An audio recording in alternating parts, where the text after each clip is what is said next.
Дыродень, это звонок, типа. Пык. Алло. Алло, это ты? Да, это я. Слышь, ты совсем что ли офигел, а? Шо? Я тебе говорю, ты совсем что ли там офигел, а? Ну, может, немного я офигел. Тебе-то чё?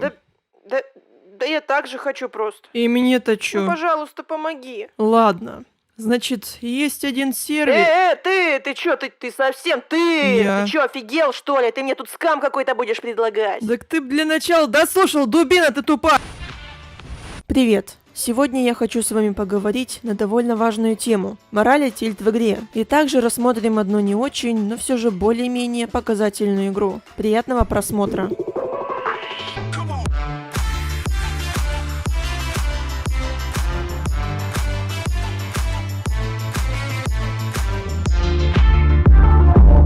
Итак, Standoff 2 – это, безусловно, командная игра, и для комфортной игры между союзниками должна присутствовать коммуникация. И порой бывает так, что люди не могут найти между собой общий язык, появляются разногласия, либо же кто-то не справляется с игрой, что приводит к недовольству других. В подобные моменты рождаются негативные эмоции, которые также называют тильтом, либо еще иногда говорят, что игрок сгорел. Тильт – это негативные эмоции, которые в частности вызваны игрой. Они заставляют тебя злиться на своих тиммейтов, иногда говорить им всякие провокационные гадости, даже не обязательно оскорбляя. Таким образом, в команде начинает появляться дизмораль, а дизмораль порождает тильт и у других. И вот уже все расстроены, и игра не идет. Думаю, у многих такое было. Пока что в Standoff 2 это случается не так часто и проявляется не так сильно, ибо голосового чата еще нет. Но тем не менее и в текстовом бывают неприятные моменты. Пару месяцев назад мне нужна была игра на фон. Я зашла в соревновательный режим, и мне удалось записать довольно интересный матч. Да, он не особо показывает значимость морали, но тем не менее, думаю, хотя бы немного она здесь повлияла. И да, не ожидайте там профессиональных моментов. Я простой и порой неумелый игрок, как и остальные мои тиммейты и соперники в данном матче. В общем, рассмотрим эту игру, а потом еще немного порассуждаем. Итак, первый раунд.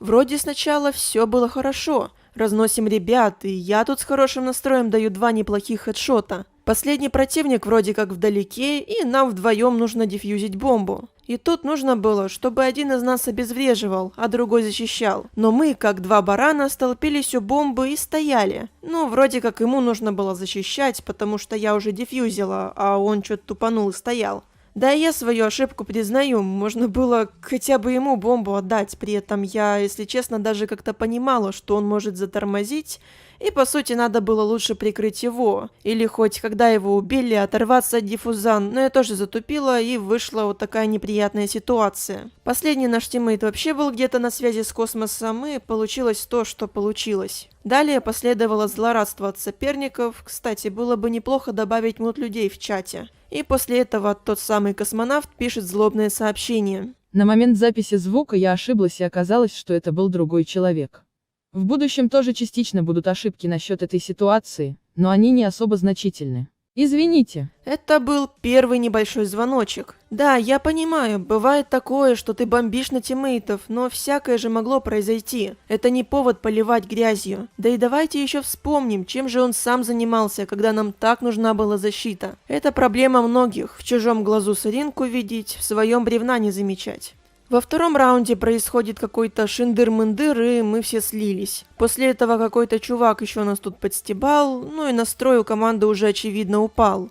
Третий раунд проходит тоже печальненько. Я, чтоб как-то не подогревать это дело, извиняюсь, что восточные боги не помогли в этот раз. Ну а Хельси тем временем реально становится космонавтом, потому что у него, возможно, подгорело так, что он улетел в космос. Господи, кто учил меня составлять такие тупые фразы и недоприколы? Пока я тут болтала, он сделал финальный килл, и мы наконец забрали раунд. В пятом произошла какая-то магия, этот чувак наколдовал мне слепоту, и мы взяли еще парочку раундов. Меня вон даже соперники хвалить начали. Ну, может не меня, может не хвалить, неважно. Ну а мы дальше начали опять фигней страдать. Маны этого колдуна хватило только на 2 раунда.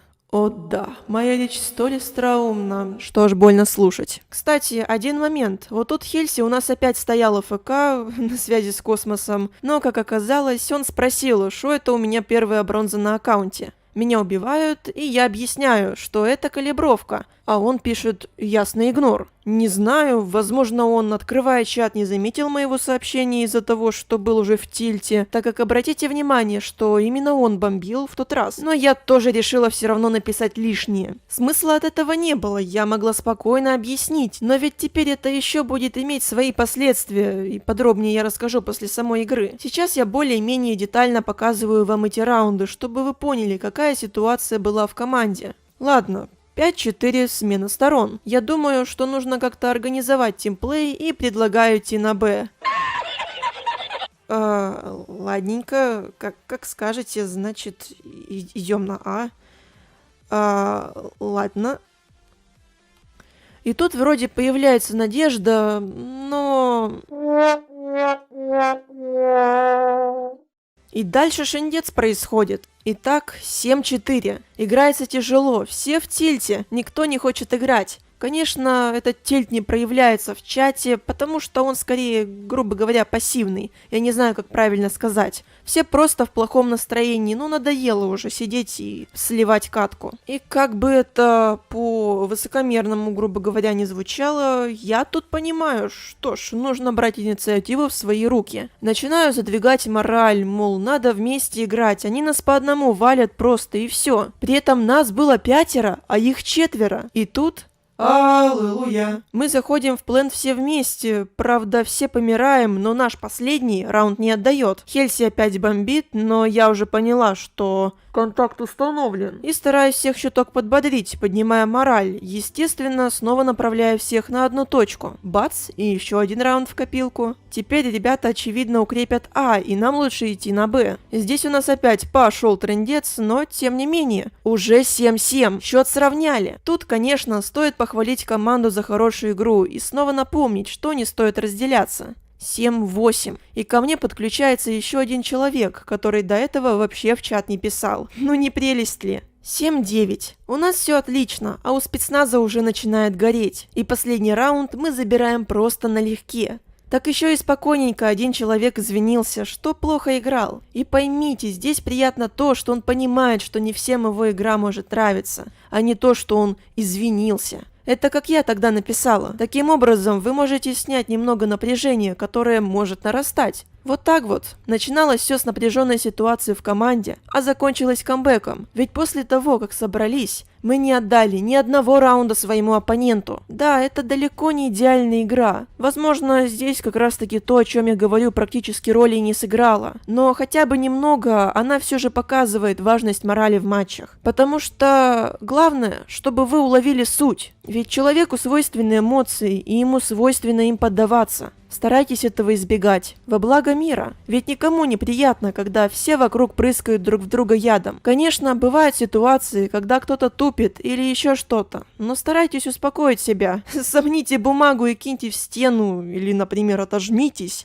но явно не строчите оскорбления в чат, ведь никому не будет приятно. Так еще и после игры останется ужасный осадок от этой ситуации. Старайтесь уважать своих тиммейтов и проявляйте, показывайте им это уважение, хвалите их за хорошую игру, предлагайте свои тактики. Да, вы видите их первый и, скорее всего, последний раз, но попробуйте сделать это время приятным. Может, еще и найдете новых друзей, с которыми будете в будущем играть. Такова мораль этого видео. Токсичность проявляется не только в играх, но и на ютубе и в остальных социальных сетях. К чему вся эта агрессия друг к другу? К другим игрокам, ютуберам, разработчикам даже. Я часто вижу, как разные люди желают плохие вещи, например, смерти другим, из-за игры. Задумайтесь над этим, не абсурдно ли? И чтобы вы понимали, я говорю про необоснованную тупую бомбежку. Я приветствую конструктивную критику, которая по делу. И всегда рада, когда, например, мне говорят мои недостатки.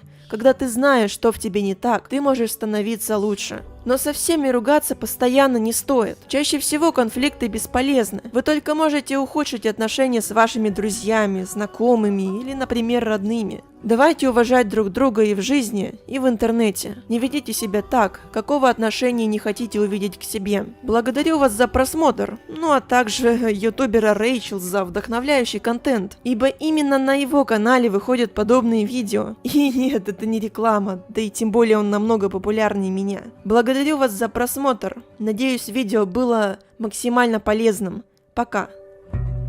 You hold a weight that's consuming you. Shoulders pushed out to the floor.